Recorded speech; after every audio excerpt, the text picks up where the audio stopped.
स्वागत आहे तुमचं आपल्या कथेमध्ये. लक्ष्मीजी, ठीक आहे, तुम्ही नाश्त्याची तयारी करा, आम्हीही येतो. ओके मॅडम, असं बोलून कविता किचनमध्ये निघून जाते. आता पुढे.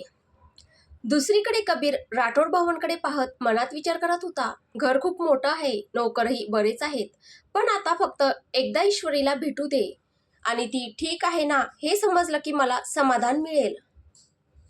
कबीर विचारात असतानाच त्याच्या कानावर ईश्वरीचा आवाज पडतो. ईश्वरी खाली येत होती. त्यावेळी कबीरची पाठ तिच्याकडे असल्यामुळे तिला तो आलेला आहे हे माहिती नव्हतं. ईश्वरी तिथे येत. आई, तुम्ही बोलावलंत? लक्ष्मीजी म्हणतात. हो, तुला भेटायला कोणीतरी आलं आहे. ईश्वरी म्हणते. मला भेटायला? कोण आलाय? इतकं बोलत ईश्वरी कबीर समोर येते. कबीरला पाहत असती काही क्षण शांत होते. तिच्या तोंडून शब्दच बाहेर पडत नाहीत. कबीर लगेच उठून तिला मिठी मारतो. ईश्वरीही त्याच्या मिठीत शिरते. तिच्या डोळ्यातून अश्रू वाहू लागतात. लक्ष्मीजी त्या दोघांकडे पाहून हलकसं हसत होत्या. काही क्षणांनी कबीर तिला अलगद दूर करतो आणि तिचे अश्रू पुसत म्हणतो, बस बच्चा, रडत नाहीत असं. मी तुला न्यायला आलोय आणि तू रडतेस? कशी आहेस तू? ईश्वरी अश्रू पुसत हसण्याचा प्रयत्न करत. मी ठीक आहे, तू सांग कसा आहेस? कबीर, मीही ठीक आहे. लक्ष्मीजी म्हणतात. ईश्वरी बाळा, कबीरला बसायला नाही सांगणार का? सगळ्या गप्पा उभ्यानेच मारायच्या आहेत का? लक्ष्मीजींचं बोलणं ऐकून ईश्वरी कबीरला बसायला सांगते. ती किचनकडे जाण्यासाठी वळते. तर लक्ष्मीजी तिला म्हणतात, ईश्वरी कुठे चाललीस ग? आई ते. लक्ष्मीजी, अगं बाळा, तू बस आणि गप्पा मार, मी जाते. त्यांचं बोलणं ऐकून ईश्वरी पुन्हा कबीर जवळ येऊन बसते. तिकडे लक्ष्मीजी किचनमध्ये येतात. कविताने जवळजवळ सर्व नाश्ता तयार करून ठेवला होता. लक्ष्मीजी गॅसवर कढई ठेवतात आणि गाजराचा हलवा बनवू लागतात. त्या कविताला उरलेला नाश्ता हॉलमधल्या टेबलावर लावायला सांगतात. कविता नाश्ता मांडते. ईश्वरी कबीरला नाश्ता करायला सांगते, पण तो लक्ष्मीजी आल्यावरच करीन असं म्हणतो. मग ईश्वरी त्याच्याकडून सगळ्यांची विचारपूस करू लागते. लक्ष्मीजींनी आधीच बरीच तयारी करून ठेवली असल्यामुळे त्यांना फार वेळ लागत नाही. 10 मिनिटांनी त्या ईश्वरीला आवाज देतात. हो आई. बाळा, हे चाकून सांग बरं कसं झालंय? त्या एका बाऊलमध्ये हलवा काढून ईश्वरीला टेस्ट करायला देतात. त्यानंतर त्या हलव्याचा बाऊल घेऊन बाहेर येतात. लक्ष्मीजी, कबीर बेटा, तुम्ही काही खाल्लंच नाही? कबीर म्हणतो. हो, तुम्हीही घ्या ना. लक्ष्मीजी, बरं, आधी हा गाजराचा हलवा टेस्ट करून सांगा कसा झाला आहे. खास तुमच्यासाठी बनवलाय आम्ही. कबीर हलवा टेस्ट करतो. हलवा खूपच छान झाला होता. लक्ष्मीजी प्रेमाने कबीरला नाश्ता वाढतात. त्यानंतर त्या ईश्वरीला कबीरला खोलीत सोडून यायला सांगतात. ईश्वरी कबीरला घेऊन गेस्ट रूममध्ये येते. ती परत जाण्यासाठी उठणार इतक्यात कबीर तिला थांबवतो. ईश्वरी, थोडा वेळ बस ना. त्याचं बोलणं ऐकून ती पुन्हा तिथेच बसते. कबीर म्हणतो, कशी आहेस ईश्वरी? मी ठीक आहे दादा. कबीर, बाकी सगळे कसे आहेत आणि तुला इथे काही त्रास तर नाही ना? ईश्वरी, सगळे खूप चांगले आहेत दादा आणि मला इथे काहीच त्रास नाही. खरं सांगते आहेस ना? हो दादा. कबीर, ईश्वरी, त्यावेळी माझ्याकडे तुझ्या लग्नाशिवाय दुसरा कोणताही पर्याय नव्हता, पण कधीही स्वतःला एकटं समजू नकोस. तुला कधी कोणतीही अडचण आली तर मला नक्की सांग. हो दादा. बरं, आता तू आराम कर. ईश्वरी पुन्हा लक्ष्मीजींकडे येते. त्यानंतर दोघी सासू सुना मिळून रात्रीच्या जेवणाची तयारी करू लागतात. काही वेळाने विशालजीही घरी येतात. रात्री 9 वाजता ईश्वरी कबीरला जेवायला बोलवायला जाते. सगळेजण जेवणाच्या टेबलावर बसले होते. ईश्वरी सर्वांना जेवण वाढत होती. कबीर म्हणतो, रुद्राई कधीपर्यंत येतील? विशालजी म्हणतात. कबीर बेटा, त्याची वाट पाहण्यात काही अर्थ नाही. त्याच्या येण्याची वेळ ठरलेली नसते. तुम्ही जेवून घ्या. विशालजींचं बोलणं ऐकून कबीर जेवायला सुरुवात करतो. सगळेजण जेवण करून आपापल्या खोलीत निघून जातात. कबीरही गेस्ट रूममध्येच होता. तो रुद्राईची वाट पाहत होता. कदाचित त्याला रुद्राईशी काही महत्त्वाचं बोलायचं होतं. रात्रीचे 11 वाजले होते. सगळे आपापल्या खोलीत गेले होते. कबीर आणि ईश्वरी दोघेही आपल्या आपल्या खोलीत होते आणि दोघांनाही झोप येत नव्हती. ईश्वरी बाल्कनीत बसली होती तर कबीर रुद्राईची वाट पाहत होता. रुद्राई अजून ऑफिसमध्येच होता. 11:15 नंतर रुद्राई ऑफिसमधून बाहेर पडतो. थोडा वेळ तो रस्त्यात थांबून सिगारेट ओढतो आणि मग राठोड भाऊंकडे निघतो. रात्री बरोबर 12 वाजता रुद्राईची गाडी मुख्य दरवाजासमोर येऊन थांबते. गाडी पार्क करून रुद्राई थेट आपल्या खोलीत जातो आणि फ्रेश होण्यासाठी बाथरूममध्ये निघून जातो. काही वेळानं तो लोअर आणि टी शर्ट घालून बाहेर येतो. तो खोलीत पाहतो, पण ईश्वरी तिथे नसते. रुद्राई कपाटातून एक शॉल घेतो आणि बाल्कनीकडे चालत जातो, कारण त्याला माहीत असतं की ईश्वरी तिथेच असेल आणि ईश्वरी खरंच बाल्कनीत बसलेली असते. रुद्राय तिच्या अंगावर शाल पांघरतो आणि तिच्या शेजारी जाऊन बसतो आणि म्हणतो, जेवण केलंस का तू? ईश्वरी म्हणते, हो. रुद्राय म्हणतो, काय झालं? काही बोलायचं आहे का? नाही, काही नाही. रुद्राय अजून काही बोलणार इतक्यात त्याचा फोन वाजतो. तो फोनकडे पाहतो तर कबीरचा कॉल आलेला असतो. रुद्राय कॉल उचलतो. हॅलो, नमस्कार भैया, बोला. कबीर म्हणतो, नमस्कार. कुठे आहेस रुद्राय? घरीच आहे. काय झालं भैया? सगळं ठीक आहे ना? कबीर म्हणतो, हो सगळं ठीक आहे. मी ईश्वरीला घेण्यासाठी आलो होतो, तर सध्या तुमच्या घरीच आहे. भेटायला येऊ शकतोस का? रुद्राय म्हणतो, हो मी येतो. इतकं बोलून रुद्राय गेस्ट रूममध्ये येतो. रुद्राय आधी कबीरला मिठी मारतो आणि म्हणतो, कसे आहात भैया तुम्ही? कबीर, मी ठीक आहे, तू सांग. रुद्राय म्हणतो, मी पण ठीक आहे. कबीर रुद्रायला आत बसायला सांगतो. रुद्राय आत येऊन सोफ्यावर बसतो आणि कबीर समोरच्या बेडवर बसतो. रुद्राय म्हणतो, तुम्ही असं अचानक बोलावलं? काही खास बोलायचं होतं का? कबीर, हो पण आणि नाही पण. मी आलो होतो पण तुझी भेट झाली नव्हती म्हणून वाटलं तुला फोन करावा. बाकी सांग, ऑफिसचं कसं चाललंय? रुद्राय म्हणतो, छान चाललंय. ईश्वरीची पगफेरेची रस्म होती म्हणून उद्या ती माझ्यासोबत जात आहे. आणि हो, आज तू खूप उशिरा आलास. काही काम होतं का? हो, थोडं काम होतं. कबीर म्हणतो, एक गोष्ट विचारू? रुद्राय म्हणतो, हो विचारा. कबीर म्हणतो, तुला माहिती होतं ना की मी ईश्वरीला घेण्यासाठी येणार आहे? रुद्राय म्हणतो, खरं सांगायचं तर मला माहिती नव्हतं. कबीर, ईश्वरीने सांगितलं नाही का? रुद्राय काहीच उत्तर देत नाही. तेव्हा कबीर म्हणतो, राहू दे, तुझ्या शांततेनेच उत्तर दिलं. तुमच्या दोघांमध्ये बोलणं होत नाही का? रुद्राय म्हणतो, खरं सांगू भैया तर हो, आमच्यात फारसं बोलणं होत नाही. कदाचित ईश्वरीलाच माझ्यासोबत राहायचं नाहीये म्हणूनच मी घरी कमी वेळ असतो. भैया, ती माझ्याशी काहीच बोलत नाही, मग मी काही कसं सुधारू? तिचं माझ्यापासून घाबरत राहणं मला अजिबात आवडत नाही. कधी कधी तिची ही गोष्ट मनाला खूप लागते. मी आजपर्यंत माझं वैयक्तिक आयुष्य असं कधी कुणासोबत शेअर केलं नव्हतं, पण ईश्वरीच्या वागण्याबद्दल मी 4 लोकांशी बोललो आहे. मला अजिबात नाही वाटत की मला आमच्या वैयक्तिक आयुष्याबद्दल, विशेषतः आमच्यातल्या समस्यांबद्दल दुसऱ्यांशी बोलावं लागावं. माझी इच्छा आहे की आमच्यात काही झालं तरी आम्ही दोघांनी मिळून ते सोडवावं. कोणत्याही तिसऱ्या व्यक्तीला मध्ये आणू नये. पण ईश्वरीचं असं वागणं पाहून मला लोकांकडून सल्ला घ्यावा लागतो. कबीर म्हणतो, समजू शकतो मी. एक सल्ला देऊ? रुद्राय म्हणतो, हो मला त्याची गरज आहे. तिच्यासोबत वेळ घालव. तिला जे आवडतं ते कर. माहिती आहे दुसऱ्याच्या मनाप्रमाणे वागणं कठीण असतं, पण किमान प्रयत्न तरी करू शकतोस. रुद्राय म्हणतो, म्हणजे जबरदस्ती तिच्यासोबत वेळ घालू? बरं, तिला काय आवडतं हे तुम्ही सांगू शकता का? कबीर म्हणतो, ती तुझ्याशी काही बोलत नाही आणि अशा परिस्थितीत जर ती सतत एकटीच राहिली काहीच न बोलता तर ती डिप्रेशनमध्येही जाऊ शकते. आणि जिथपर्यंत मला माहिती आहे डिप्रेशनमध्ये माणूस आधी शांतच होत जातो. सध्या तिचं आनंदी राहणं खूप महत्त्वाचं आहे. मी असं नाही म्हणत की जबरदस्ती तिच्यासोबत राहा, पण तिला थोडा वेळ दे. ती काही बोलत नसेल तर तू बोल आणि तिला काय आवडतं हे तू स्वतःच शोधून काढ. रुद्राय म्हणतो, थँक्यू भैया, मी प्रयत्न करेन. रुद्राय, तुझं कुटुंब ईश्वरीसोबत कितीही चांगलं वागत असलं तरी ती त्यांच्यासमोर तिचं दुःख शेअर करू शकणार नाही, पण तुझ्यासमोर करू शकते. आशा आहे तूही समजून घेशील. खूप रात्र झाली आहे, आता तूही जाऊन आराम कर. Good night. रुद्राय आपल्या खोलीत परत येतो. ईश्वरी अजूनही बाल्कनीत बसलेली असते. रुद्राय बाल्कनीत येतो तेव्हा त्याला दिसतं की ती बसल्या बसल्या झोपून गेली आहे. तो तिच्याजवळ येतो आणि तिला अलगद उचलून घेतो. रुद्राय ईश्वरीला बेडवर झोपवतो आणि तिच्यावर ब्लँकेट घालतो. मग स्वतः तिच्या शेजारी बसतो. तो आधी तिचे केस नीट करतो. खूप काही सहन केलंयस तू, आता बस. आणखी नाही. इतकं बोलून तो स्टडी रूममध्ये निघून जातो. तर दुसरीकडे ईश्वरी हळूहळू डोळे उघडते. ती डोळे मिटून बाल्कनीत बसली होती आणि रुद्रायला वाटत होतं की ती झोपली आहे. जसं तो तिला उचलतो तशी ईश्वरी आपल्या विचारातून बाहेर येते, पण ती मुद्दाम डोळे उघडत नाही. नंतर ईश्वरी उठून बसते. ईश्वरी काहीच समजू शकत नव्हती. ती आजही रुद्रायला आपल्या वडिलांचा खुनी मानत होती आणि कदाचित याच कारणामुळे ती कितीही प्रयत्न केला तरी रुद्रायवर विश्वास ठेवू शकत नव्हती. दुसऱ्या दिवशी सकाळी रुद्राय आपल्या रोजच्या वेळेनुसार उठतो. 1 तास वर्कआउट केल्यानंतर तो फ्रेश होण्यासाठी जातो. घरातले सगळे सदस्य जागे झाले होते. रुद्राय तयार होऊन मंदिरात निघून जातो. साधारण 9 वाजेपर्यंत तो परत घरी येतो.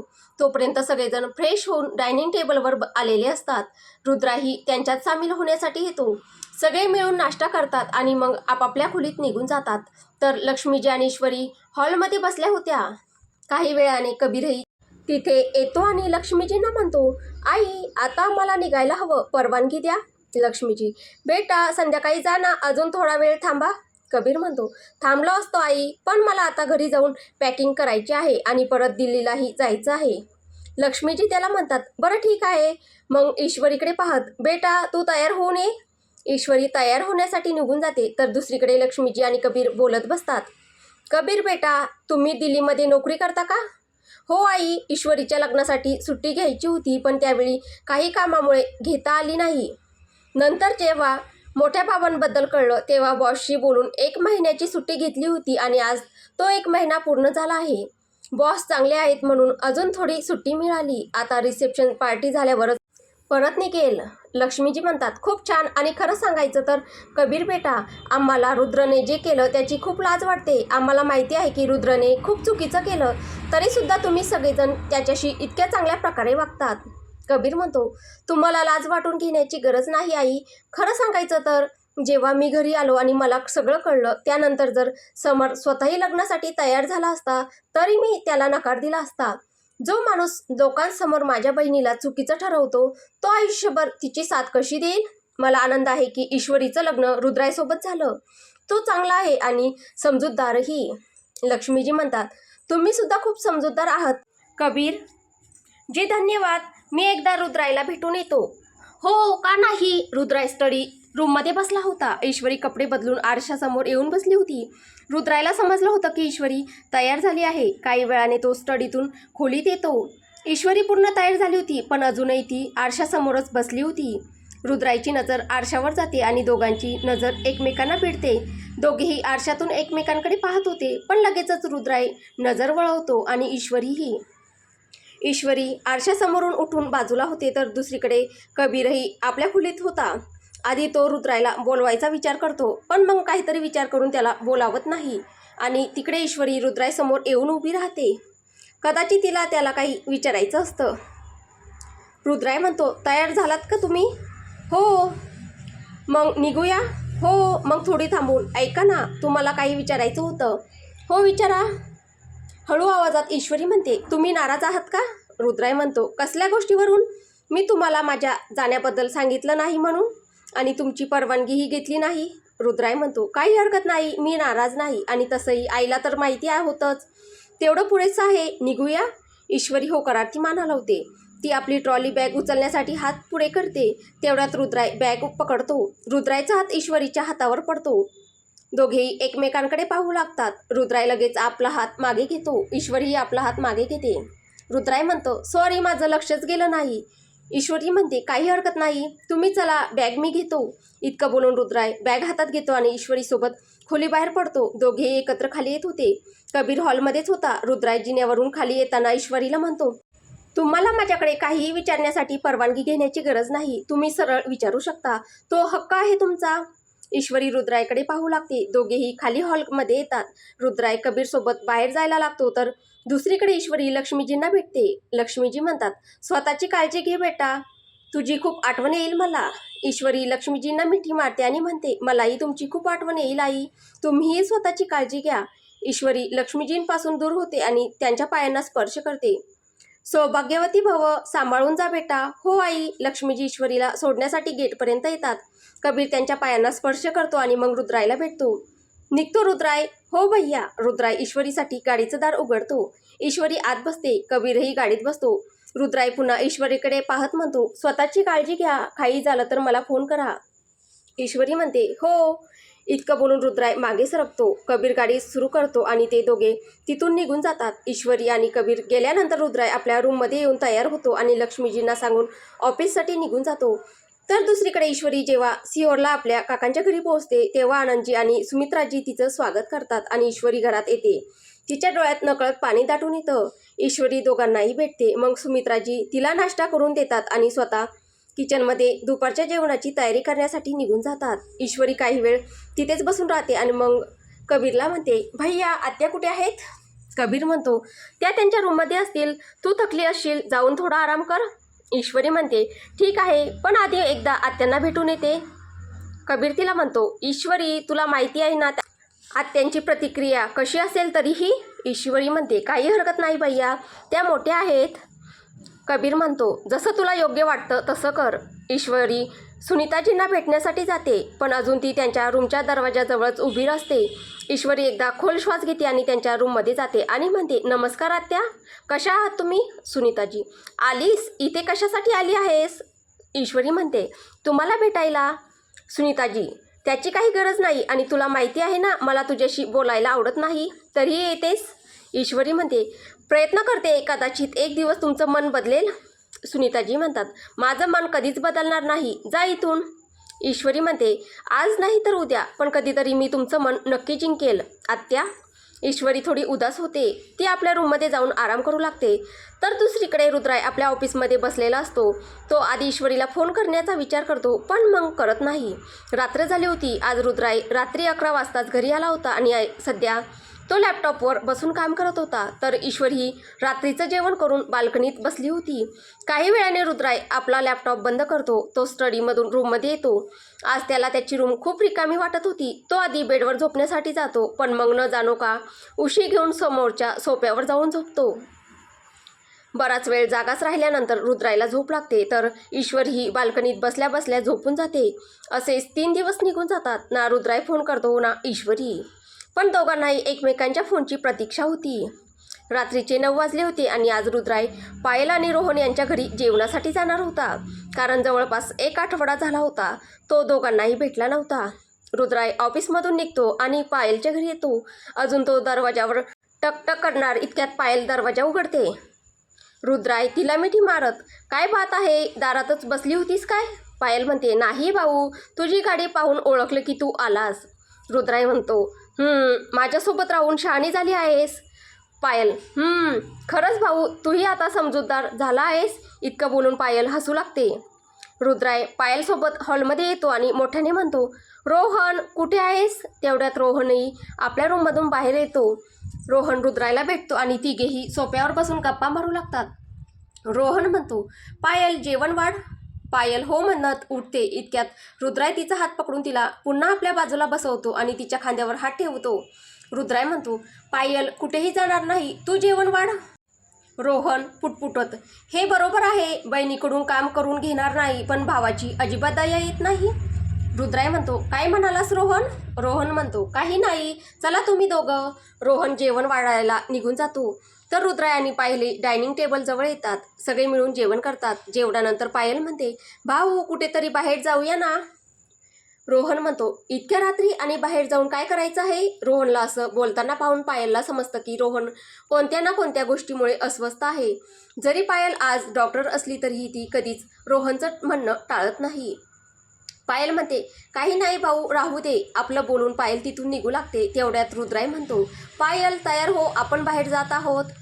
पायल म्हणते, राहू दे भाऊ, काही हरकत नाही. रुद्राय म्हणतो, पायल जा आणि तयार हो.